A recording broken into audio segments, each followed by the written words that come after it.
I'm going to do a video tonight to show you how to remove a shock on a 2005 Toyota 4Runner. It's going to be very similar for other 4Runners as well as other Toyota trucks. What I'm going to be doing is removing not just the whole assembled shock, but the shock, and I'm going to be decompressing the spring at the same time because I need to swap out the shock because it's leaking.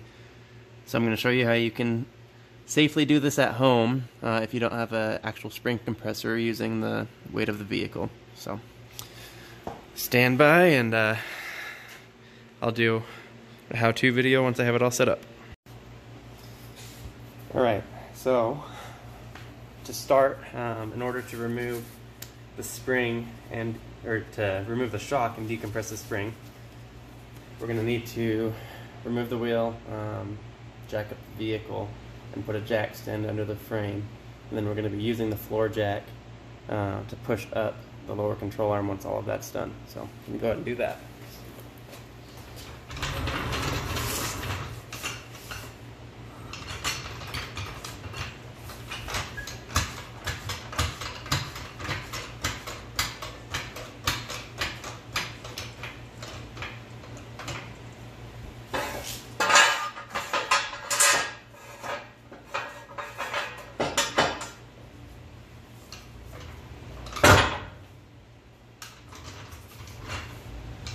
Don't worry, this Harbor Freight jack stand was not part of the recall.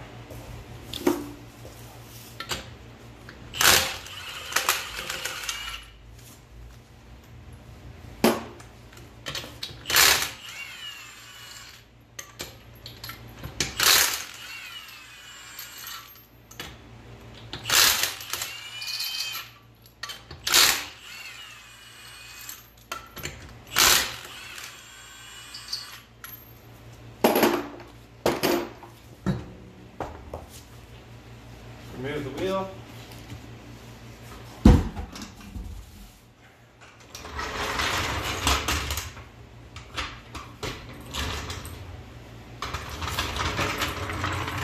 Now we're going to move the jack stand to be under the control arm.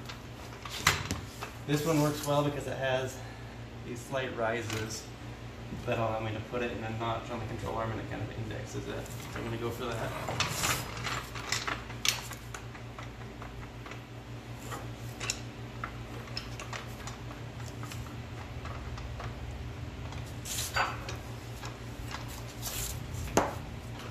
I'm going to lift it until it's at full compression. You'll know it's fully compressed whenever the body or the frame barely starts to lift off of the jack stand.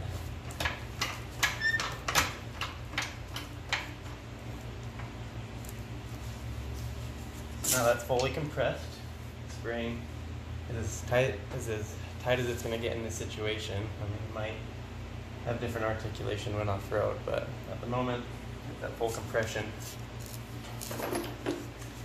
full compression, you're going to remove the two lower ball joint bracket bolts. I'll show you where those are. It's this one and that one. You do not remove that, just those two bracket bolts that hold the lower control arm to the spindle.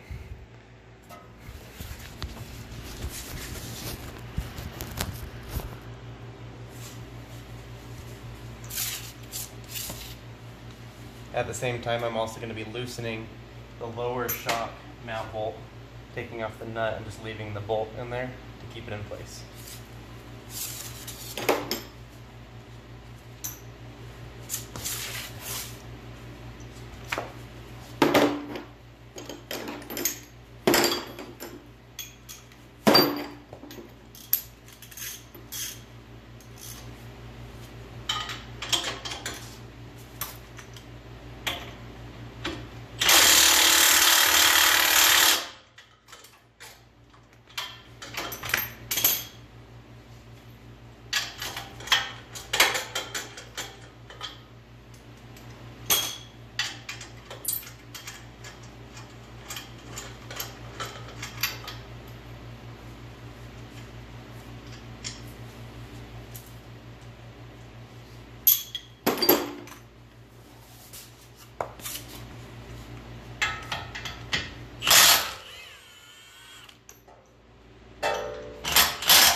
Now those two 19 millimeter ball joint bracket bolts are removed, and the weight of the spindle is just sitting on that. I also removed the 19 millimeter nut on the back of the shock bolt, lower shock mount bolt. So now the bolt is just sitting in there, so that when I have this assembly decompressed, I'm able to pull that out.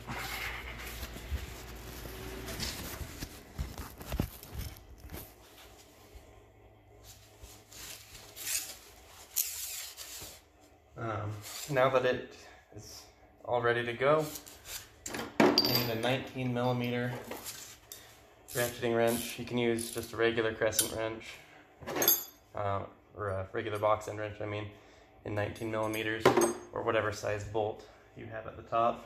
And then I also need an 8 millimeter wrench to hold the piston rod in place as I remove that top nut, just to break it loose initially.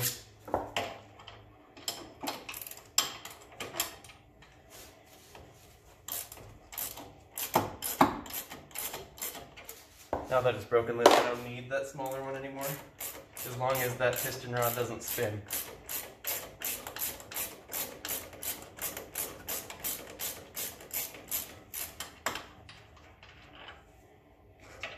Alright, so here's the nut, the bushing, and the washer that goes above the top hat. It's now removed. With that removed, there's nothing holding that spring to the shock except for the force of the jack. So I'm going to slowly lower the jack, and that will remove the pressure from the spring. You want to do this very slowly. There's a lot of spring pressure here.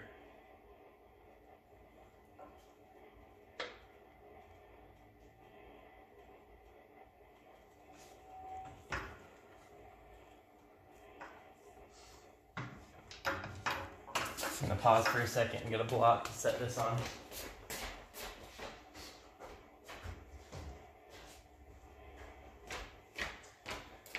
This block is the right height to do this. You can also use a jack stand. I'm doing this so that I don't put too much stress on that CV joint.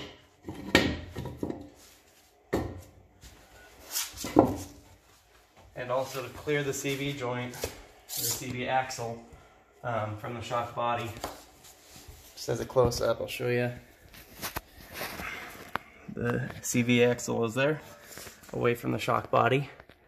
I'm lowering this jack slowly so that it drops this entire lower control arm. The spindle is free now, and I have this block of wood supporting it.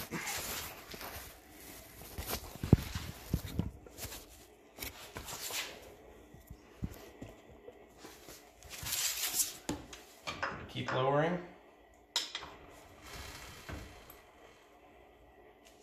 Okay, so now we're completely free. The spring is no longer under tension.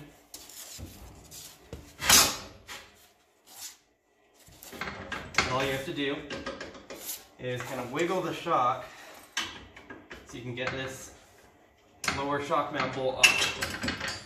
Once that's off, it'll all come down. So now you can separate your spring from the shock. So that is how you do this with a Bilstein 6112 on a 2005 Toyota 4Runner. It'll work with other shocks, other Bilstein shocks. However, this will not work with King coilovers and several other coilovers like Fox, because they do not have the same top hat that this does. This still utilizes the OEM top hat, which allows me to do this. So as you can see, it is a very safe way of removing this, and it'll save you about $100 from having a shop compress your springs for you. So I'm going to get this replaced under warranty and then put on a brand new shock with my 700-pound King spring. Reassembly will be exactly the same. I'll do another video at the time whenever I'm putting that in. Thanks for watching.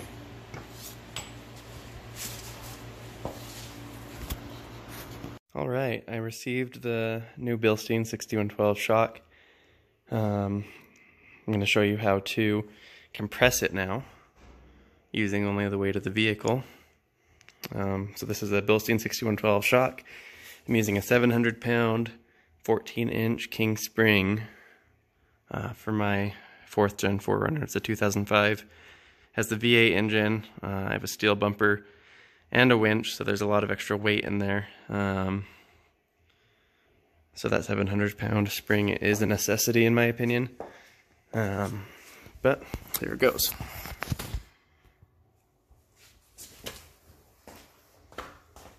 So I already have it assembled with the perch adjusted where I wanted it, top perch. You're going to put all of the washers in place that you need.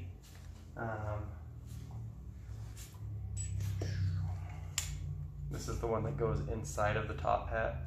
Sometimes they're glued in. This one the glue broke loose, so have that set in place. And then I'm going to put the spring on.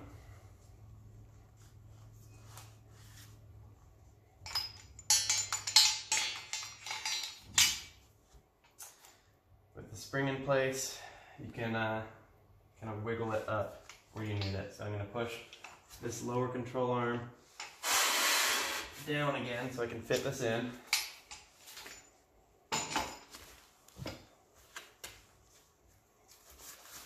With the lower control arm down, you can put it up between the CV axle and the outer tie rod.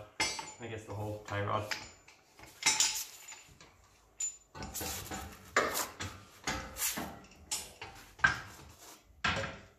Once you have it up in the general location, lift the lower control arm slightly so that the shock is sitting in the mount.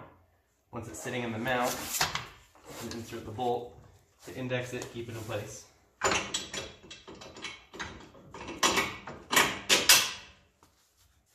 going to go ahead and put the nut and washer on now when it's down and easy to access, although I'll tighten it up later once it's all put back together. Make sure you have the spring set up how you want. I like to have the end of the spring on the back side, on the bottom, just so that it doesn't catch snow and ice in the winter and build up on it. Makes it a little bit more smooth.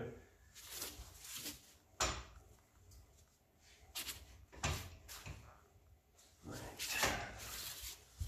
With that all in place, we're going to get ready to compress it now. Notice that this is at full droop. Spring is still loose. And this piston rod needs to go in towards the engine a little bit. So as I jack it up, I'm going to use a wrench and push on this piston rod just to keep it centered as I jack it up. So that's what I'm going to be doing for this next part.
Alright, so now I have this lifted just slightly. Spring is still not compressed, but everything's in place. So you're going to want to make sure the spring is sitting how you want it. Notice how the end is here. That's just my preference. Make sure that everything's adjusted so that the spring isn't touching the coil bucket on the frame of the vehicle. Make sure that the spring isolator is in place where it needs to be. As you saw, I have the appropriate washer and bushing on the inside. And then at the very top, I can feel that stud barely starting to peek through, so I know it's centered.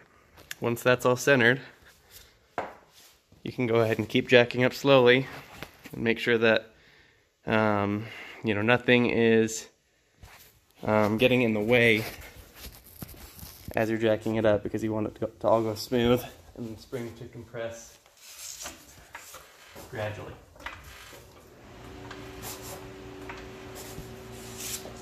Alright, that piston rod is still going up through, so I know we're good.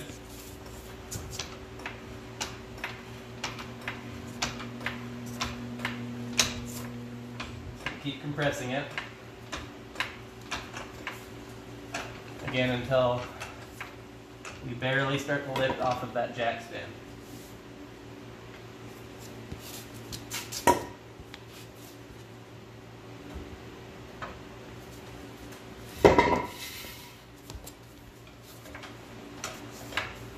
Okay, so it's lifting off. Now you're going to need your bushing at the top, the appropriate washer facing the correct direction, and then the lock nut. And this is a new lock nut. I'm just going to make sure that I still have the right size wrench. So it is 18 millimeters, which is not a standard size, but I can carefully use my 19 millimeter. I go and grab a standard just to be safe.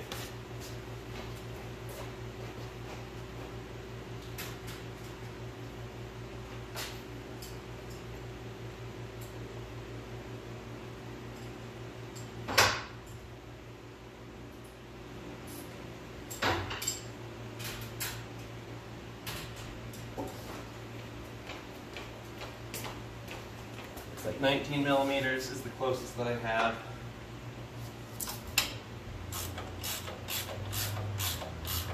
So you want to make sure to tighten this nut on the very top of your piston rod.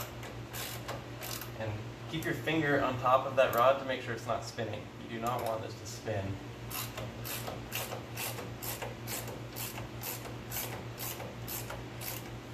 I'm going to keep tightening until I feel that piston rod want to spin.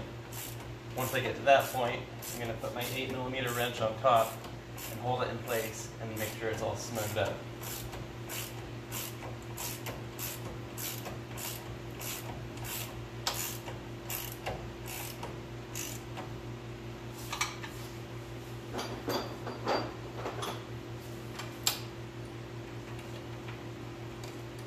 Got the 8 millimeter on there now.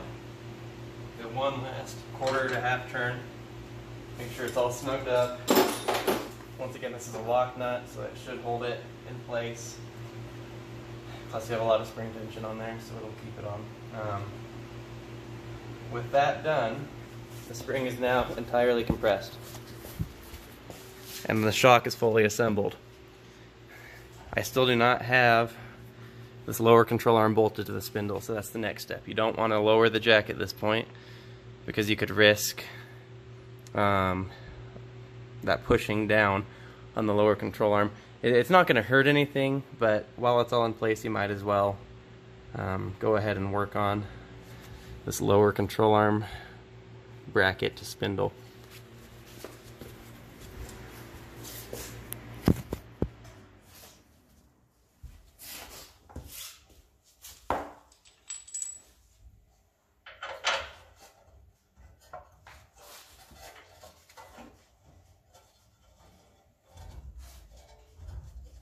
Kind of got to shift it side to side to get it in the right position. It does have a little bit of range of motion because all you're going off of is the upper control arm, the CV axle, and the tie rod, so you can move this around. Once it's finger tight, move on to the other side. Gotta pull this out a little bit. Push that bracket inward.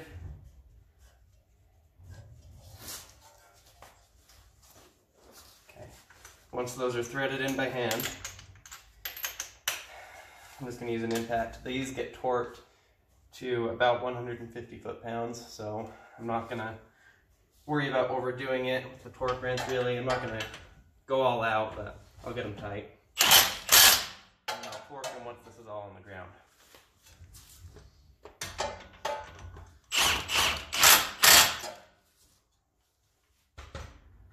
Well, I'm at it.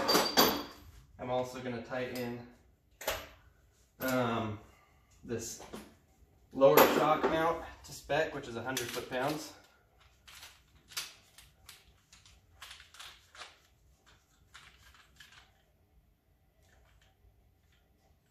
Note that all of these torque specs are for my vehicle specifically. If you're following this for a Toyota Tacoma or any other vehicle, chances are you're going to have similar torque specs, but not quite the same. So always make sure to verify before you work on your vehicle.